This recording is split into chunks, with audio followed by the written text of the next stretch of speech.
I want to take a minute to tell you a story. It's a Northeastern story, which is probably appropriate, but it's a story I've never told before. As some have noted, I am the country's first openly gay Attorney General. But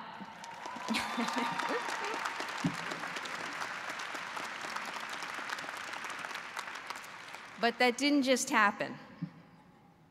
I was 24 years old when I showed up on this campus. I was the oldest of 5 from an Irish Catholic family, and I was just coming out. I was struggling. There was no gay marriage.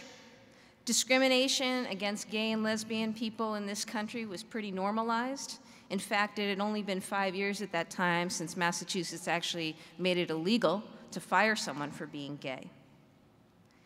I chose Northeastern because it was a place that I knew was committed to the public interest, a place committed to social justice, a place that valued learning by doing through the co-op program.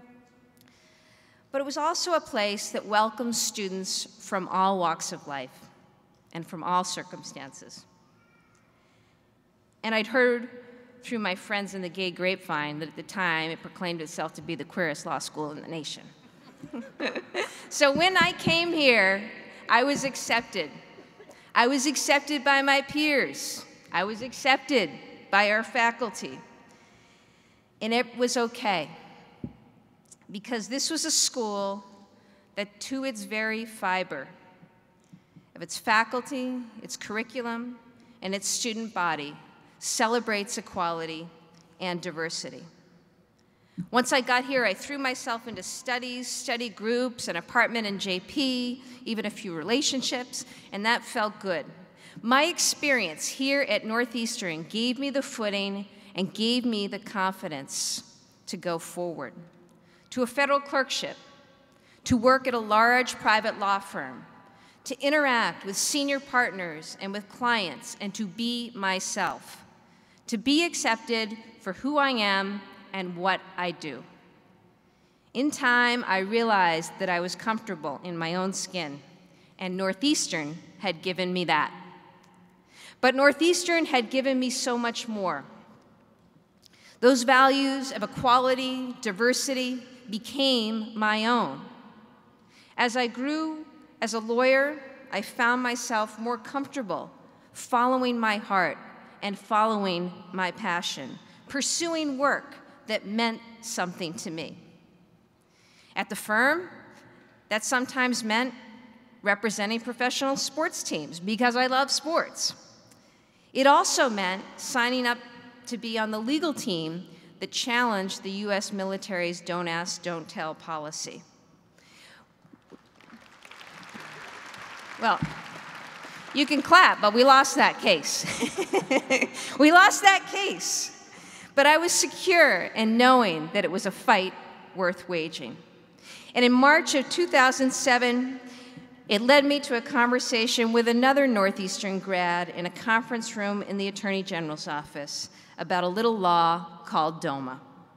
That lawyer, of course, was Mary Bonato. She was at GLAAD, and I was the new head of the Civil Rights Division. Over the course of the next few years, we worked together with our teams to build the case. We won right here, and the dominoes began to fall. And let me tell you, over the course of what ended up being 5 years of litigation, Mary and I met in a lot of conference rooms, had a lot of participation with lawyers at fancy law firms from fancy law schools all around the country, subjected ourselves to moots and all sorts of academe and highfalutin amicus brief discussions. It was, and it was something. But at the end of the day, I want you to know that it was a Northeastern case, and that's something you all should be proud of. The work continues with new marriage equality cases before this court. The first brief that was ever filed with my name on it as Attorney General, and this is pretty cool when you actually get to see a pleading no longer as an assistant. You're actually the AG, and a brief is being submitted in your name. The very first brief that had my name on it, we filed in February of this year, and it was the brief on behalf of Massachusetts, joined by other states, fighting for marriage equality. And a few weeks ago,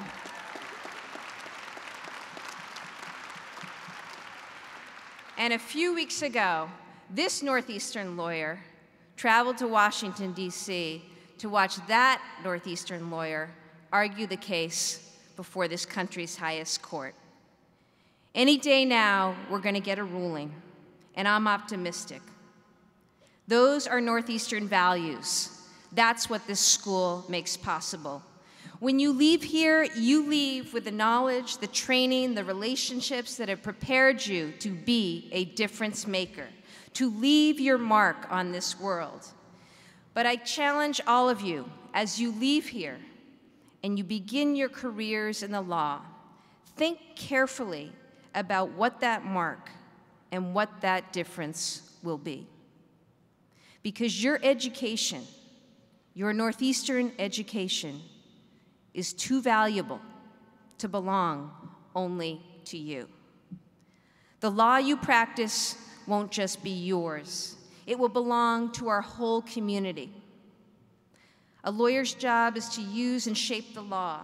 It's the force we use to shape and give meaning to our society, the words we use to express our values as people, the tool we use to advance social, racial, and economic justice.